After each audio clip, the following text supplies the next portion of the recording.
അതെ. Now you have to be doubly careful. എന്തായിരുന്നു വേഷം? അത് ചോദിച്ചോ? ചോദിച്ചു. ബ്ലാക്ക് ഷർട്ടും ജീൻസും.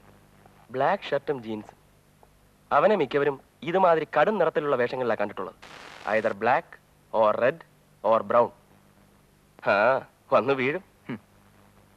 ഏതായാലും ആ പെണ്ണിന് നിന്നോടുള്ള ആറ്റിറ്റ്യൂഡിൽ എങ്ങനെ വ്യത്യാസം വന്നിട്ടുണ്ടോ? സഹതാപം കൂടിയിട്ടുണ്ട് എന്റെ പ്ലൈറ്റ് കേട്ടിട്ട്. ഈ സഹതാപം കൂടുക എന്ന് പറയുന്നത് തന്നെയാണ് അനുരാഗം കൂടുക എന്ന് പറയുന്നത്. ഷേ പാവം കുട്ടി.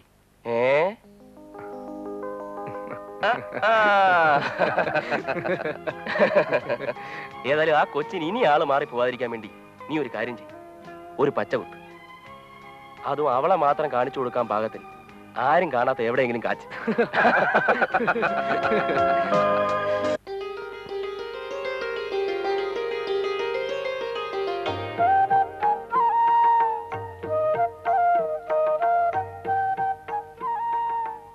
എവിടെ മതി ദാ വന്നു. ഉടുക്കുമ്പോ എങ്ങനെയുണ്ടെന്ന് കണ്ടാ മതി, അല്ലാതെ വലിയ അണിഞ്ഞൊരുങ്ങൊന്നും വേണ്ട. ദാ വരുന്നേ. കൊള്ളാം, നല്ല കളറ്. കൊള്ളാമോ? സാരി കൊള്ളാം. ഇപ്പൊ ഇതൊന്നും വാങ്ങാൻ നിൽക്കണ്ടായിരുന്നു. പെർമനന്റ് ആയിട്ട് മതിയായിരുന്നു ഇതൊക്കെ. അച്ഛന്റെ വിചാരം ഞാൻ പുള്ളിക്ക് മാത്രം ഒന്നും കൊണ്ടുവന്നിട്ടില്ലെന്നാ. കൊണ്ടുവന്നിട്ടുണ്ടോ? സന്ധ്യ ആവട്ടെ, എടുത്തു കൊടുക്കാം. ചേട്ടാ നേര് പറ, ഈ സാരി ആര് സെലക്ട് ചെയ്തെന്നതാ? ചേട്ടൻ ഏതായാലും ഇങ്ങനെ ഒരു സെലക്ഷൻ നടത്താനൊന്നും വളർന്നിട്ടില്ല. ഏതോ നല്ല ടേസ്റ്റ് ഉള്ള പെമ്പിള്ളേര് സെലക്ട് ചെയ്ത് തന്നല്ലോ ഇത്. ഉള്ളത് പറ. അതെ. ആരാ പെണ്ണ്? പെണ്ണ് എന്റെ ഒപ്പം വർക്ക് ചെയ്യുന്നൊരു പെണ്ണ്. പേര് അമ്പിളി. കല്യാണം കഴിച്ചാണോ? അല്ല. സുന്ദരിയാണോ? അതെ. എവിടുത്തെ കാര്യ? അവിടുത്തെ കാര്യം തന്നെയാ. വീട്ടിലാരൊക്കെ ഉണ്ട്? അച്ഛനും അമ്മയുണ്ട്. അച്ഛൻ അഡ്വക്കേറ്റാ. ഒരു ചേട്ടനുള്ളത് അഡ്വക്കേറ്റാ. വേറെ പ്രാരാബ്ദമൊന്നുമില്ല. ജാതി? നമ്മുടെ ജാതി. അമ്മേ കേട്ടോ ഇത്? ഓ അതിനിപ്പോ എന്താ, ടൗണിലാവുമ്പോ അങ്ങനെയൊക്കെയാ.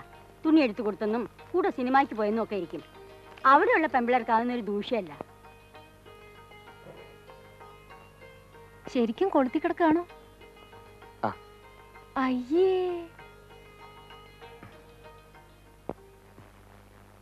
പയ്യൻ നല്ലതാ, എഞ്ചിനീയറുവാ. സിന്ധുവിന് നല്ല മാച്ചും ആയിരിക്കും.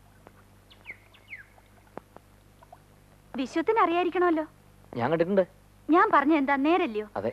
പിന്നെ എന്റെ ഹസ്ബൻഡിന്റെ കുടുംബത്തിൽപ്പെട്ടതായതുകൊണ്ട് പറയല്ല, നല്ല സ്വഭാവമാ. എനിക്ക് എത്ര കാലമായിട്ട് അറിയാവുന്ന കുട്ടിയാ. ഇത്രയും വലിയ ഉദ്യോഗസ്ഥനായിട്ടും അന്നത്തെ മട്ടും പഴുതിയും തന്നെ ഇപ്പോഴും. ഞാൻ വെറുതെ സിന്ധുവിന്റെ ജാതകം ഒന്ന് ഒത്തു നോക്കി, ഒരു ചേർച്ചക്കുറവില്ല. ആഹാ, അതും കഴിഞ്ഞോ? പിന്നല്ലാതെ. പക്ഷേ സുമങ്ങളെ, അത്രയും നല്ലൊരു പയ്യനെന്ന് പറയുമ്പോ അതിനനുസരിച്ച് നമ്മളും എല്ലാം ചെയ്യണ്ടേ? കാശായിട്ടൊന്നും വേണ്ടെന്ന് പറഞ്ഞാലും ഒരു 10-30 പവന്റെ ആഭരണമെങ്കിലും ഇട്ടയക്കണ്ടേ? അത് പിന്നെ നമ്മുടെ വില കളയാത്ത തരത്തില്. അതാ 30 പവനെന്ന് പറയുമ്പോഴേ ഇപ്പൊ രൂപ 75,000. നമ്മൾ വിചാരിച്ച ഇപ്പൊ ഉടനെ എവിടുന്നാ 75,000 1 ലക്ഷം? കുറെ പുഞ്ചിയോ പാടോ കൊടുക്കാന്ന് വെച്ചാ ഇപ്പൊ ആർക്കാ നെൽകൃഷി വേണ്ട? ഓ അതൊക്കെ അവളുടെ തലയിൽ എന്തെഴുതിയോ അതുപോലെ നടക്കും. ചേച്ചി ഒരു കാര്യം ചെയ്യും, ആ ആലോചന വിടണ്ട. നമുക്ക് 2 മാസത്തിലൂടെ നിശ്ചയം നടത്തി ഉറുങ്ങ എക്സ്ചേഞ്ച് കഴിച്ചു വെക്കാം. ഒരു 8-9 മാസത്തിനപ്പുറത്ത് കല്യാണം. അത് മതി. എങ്കിൽ നമുക്ക് നടത്താം.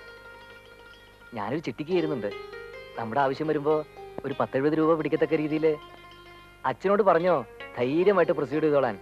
ഞാനല്ലേ പറയുന്നേ. നല്ല ബന്ധമാ ചേച്ചി, വിടണ്ട. വിശ്വം പറയുന്ന പോലെ ചെയ്താ മതി. വെറുതെ ഒന്ന് ഇട്ട് നോക്കിയതാ. നോക്കിയപ്പോ വലിയ പ്രതിഷേധമൊന്നും കാണാനില്ല. എന്താ ധൃതി? ധൃതിയോ? കൂടെ പഠിച്ചിരുന്നവന്മാരിലെ എന്നേ പെണ്ണ് കിട്ടി കഴിഞ്ഞു. ചിലര് 2 തന്തമാര് വരെയായി. ഇവിടെ അമ്പിളിയുടെ വീട്ടിലെങ്ങനെയാ? അച്ഛൻ എന്ത് പറയുന്നു? ഹാപ്പി ആയിരിക്കണമെന്ന് തോന്നുന്നു. ഒരു ദിവസം വീട് വരെ ഒന്ന് വരേണ്ടി വരും. ഇപ്പൊ വേണേ വരാലോ. ഇപ്പൊ വേണ്ട, വരേണ്ടപ്പോ ഞാൻ പറയാം. ഓഫീസിൽ എംഡിയുടെ റിയാക്ഷൻ എങ്ങനെയായിരിക്കുമോ എന്തോ. അങ്ങേരുടെ കാര്യം നമ്മൾ എന്തിനാ തിരക്കുന്നേ? അല്ല, പുള്ളി ആളൊരു പ്രത്യേക സ്വഭാവക്കാരനാന്നല്ലയോ പറയുന്നത്. പ്രത്യേക സ്വഭാവമൊക്കെ എടുക്കേണ്ടവരടുത്തേ എടുക്കൂ. സക്സസ്ഫുൾ ആവുന്ന തോന്നുന്നിടത്തെ പുള്ളി ട്രൈ ചെയ്യൂ. അല്ലാത്തവരെ ഒഴിവാക്കി കളയും.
പെണ്ണിനെ കൊണ്ട് തരാമെന്ന് പറഞ്ഞ് കാശ് മേടിച്ചോണ്ട് പോയിട്ട് ഒടുവിൽ പെണ്ണുമില്ല കാശുമില്ല. അല്ലടാ ബാസ്റ്റേഡ്. അയ്യോ, നീ എന്താ വിചാരിച്ച് എന്തെങ്കിലും എന്റെ മുമ്പിൽ ഒന്ന് ചാടത്തില്ലെന്ന്? നിങ്ങള് ഞാൻ നിന്റെ കയ്യിൽ ഏൽപ്പിച്ച 2000 രൂപയായി എണ്ണിത്തരാതെ നിന്നെ ഇവിടുന്ന് വിടുന്ന പ്രശ്നമില്ല. നിങ്ങൾ ഉദ്ദേശിക്കുന്ന ആളല്ല ഞാൻ. You are totally mistaken. Please listen to me. അഭ്യാസം ഇറക്കാതെ വെയ്യടാ പട്ടി കാശ്. മാന്യത വിചാരിച്ച് ഞാൻ നിന്നെ കണ്ടിട്ട് കാണാത്ത പോലെ പൊയ്ക്കോളൂ എന്ന് കരുതി. എനിക്ക് അതിൽ കുറച്ചുള്ള മാന്യത മതി. എടാ, സ്ട്രീറ്റിൽ നിന്ന് വന്നവനാ ഞാനും. ശരിക്ക് കഷ്ടപ്പെട്ടിട്ടാ കാശുണ്ടാക്കുന്നത്. കാണാൻ കൊള്ളാവുന്ന ഒരു ചരക്കിനെ കാണിച്ചു തന്നിട്ട് 2000 രൂപ കൊടുത്താൽ അവളെ ബുക്ക് ചെയ്തുകൊണ്ട് തരാമെന്നും പറഞ്ഞ് എന്നെ പറ്റിച്ച് കാശും കൊണ്ട് മുങ്ങിയ കള്ളം. 2000 ഉലുവ പോയത് മിച്ചം. ഇന്ന് വരെ പെണ്ണിനെയും കണ്ടിട്ടില്ല, ഇവനെയും കണ്ടിട്ടില്ല. നിങ്ങൾ ആരെങ്കിലും പറ്റിച്ചായിരിക്കും, പക്ഷെ അത് ഞാനല്ല. സി, എന്റെ address card. I M Viswanathan. ഇവിടെ ഫീനിക്സ് എക്സ്പോർട്സിലെ പ്രൊഫഷണൽ ഓഫീസറാണ് ഞാൻ. നിങ്ങൾ ഈ കാർഡ് ഒന്ന് വെരിഫൈ ചെയ്ത് നോക്കണം before jumping in conclusions.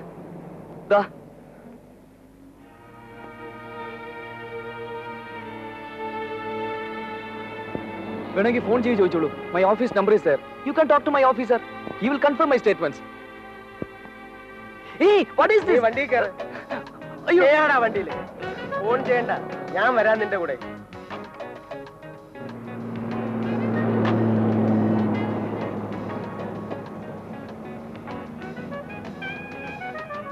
Sir, ഇവിടുന്ന് right.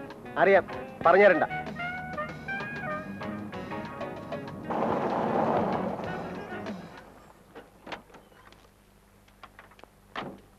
C, this is my office. ഞാൻ അപ്പോഴേ പറഞ്ഞില്ലേ നിങ്ങൾക്ക് ആള് കയറ്റിയെന്ന്. ഇൻഫാക്ട് ഞാൻ മതി മതി, നീ ആഫീസിൽ കയറ്, ഞാൻ നോക്കട്ടെ.